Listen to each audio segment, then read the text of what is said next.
mistake upon a mistake. Overnight, China hurled these new accusations at President Trump as it took action, bracing for a real trade slugfest. President Trump is now promising a new 50% tariff on China, on top of the other new tariffs, which are on top of existing tariffs.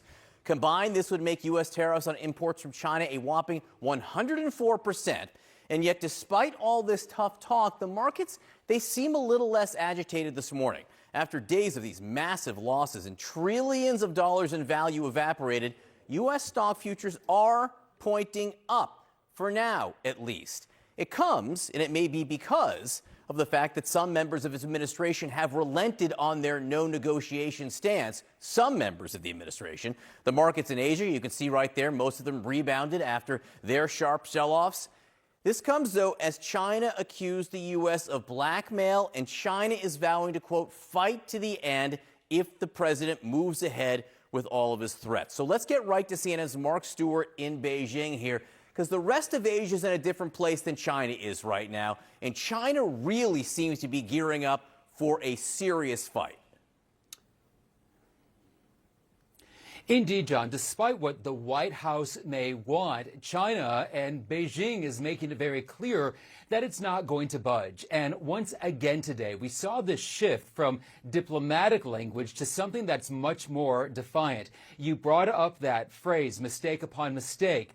That is some of the language we heard today from China's Ministry of Commerce. And it's taking a very strong stance. In fact, it also went on to say that China will resolutely take countermeasures to safeguard its own rights and interests. As far as what those countermeasures could be, we heard from a state media commentator who brought up the point that we could see more tariffs targeting agriculture, things like soybeans, which we know are so important to American farmers and the broader economy, even restricting or banning American films.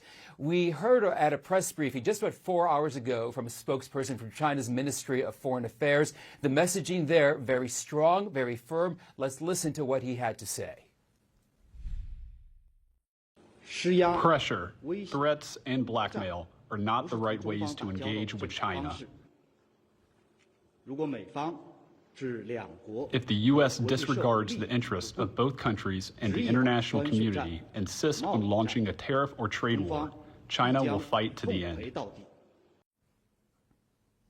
Fight to the end.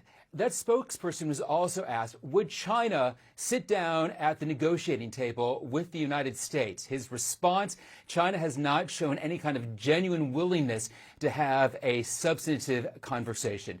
John, that's where things stand now, just past 7 o'clock in the evening here in Beijing. Yeah, no, I know it's been a long day there in China, taking some measures to prop up its own markets. This is what you do if you're gearing up for a fight that may not end soon. Mark Stewart in Beijing, great to see you. Thank you very much. The Chinese Commerce Ministry firmly denounced President Trump's threat to raise cumulative tariffs on China to more than 100%. That could happen as early as this week. Let's bring in CNN's Christy Lu Stout in Hong Kong for us. Christy Lu, great to have you. Trump ratcheting up, clearly, the global trade war with this new tariff threat. How's Beijing responding? Well, Beijing is responding this way. It is calling Trump's 50% tariff threat, quote, a mistake upon a mistake, and it is vowing to fight until the very end. It was on Monday when we heard from U.S. President Donald Trump again when he ratcheted up the global trade war, lashing out at China for striking back and threatening a new 50% tariff against Beijing if Beijing doesn't remove its retaliatory 34% tariff.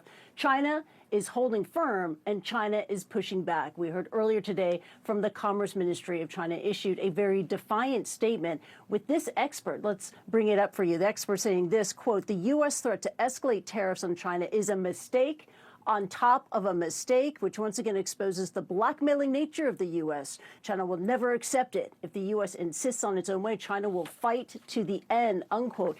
The ministry also called for all tariff plans to be dropped and called for dialogue to settle differences. Earlier, we heard from the spokesman of the Chinese embassy in the United States, who took a more measured tone, using language that we've heard time and time again during ongoing trade battles between U.S. and China. This is what Liu Pengyu said in a statement. He said this this to CNN, quote, "We have stressed more than once that pressuring or threatening China is not a right way to engage with us. China will firmly safeguard its legitimate rights and interests," unquote. Now, China watchers are watching all this very, very closely and believe that China is going to hold firm and China is not going to budge. It's not going to give up.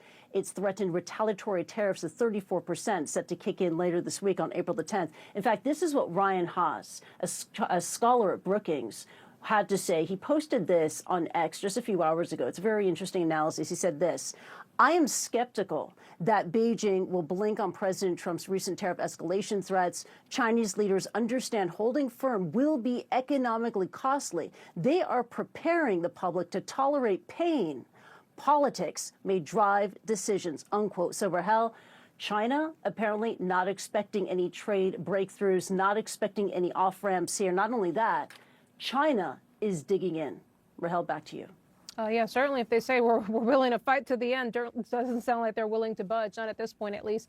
Chrissy Lou Stout in Hong Kong. Chrissy, thank you. We're also learning new details about what's happening behind the scenes at the White House as this chaotic tariff rollout is about to kick into overdrive overnight, and what message some of the people around the president think he should and should not be pushing with the American public.